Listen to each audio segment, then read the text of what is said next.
विवाह के बाद जब द्रौपदी पांडवों के साथ अपने निवास स्थान पर आई, तब उन्होंने पांडवों से एक और शर्त रखी।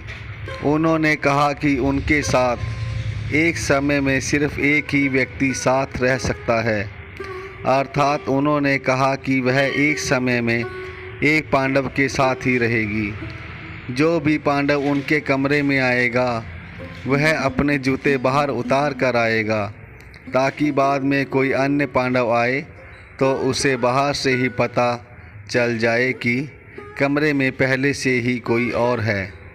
द्रौपदी ने यह प्रतिज्ञा की कि पांडवों में से जो भी इस नियम को तोड़ेगा, उसे जंगल में रहना होगा।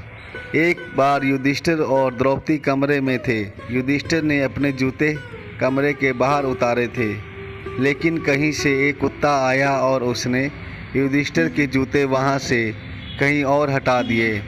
दुर्भाग्य से उसी समय अर्जुन द्रौपदी के कमरे में आ रहे थे। उन्होंने कमरे के बाहर किसी के जूते नहीं देखे, तो वह कमरे के अंदर चले गए।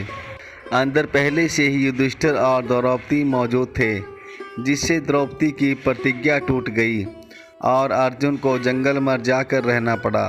इसी बात का बाद में पता चलने पर द्रौपदी ने उन कुत्तों को श्राप दिया कि आज से दुनिया तुम्हें सार्वजनिक रूप से मैथुन करते हुए देखेगी। तब तुम्हें लज्जा का एहसास होगा।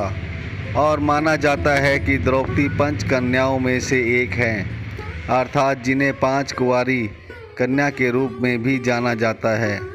द्रौपदी अपने अगले पति के पास जाने से पहले अपने कौमार्य और पवित्रता को वापस पाने के लिए आग के ऊपर से चलती थी। इससे पहले इस तरह के नियमों को कभी नहीं माना गया था।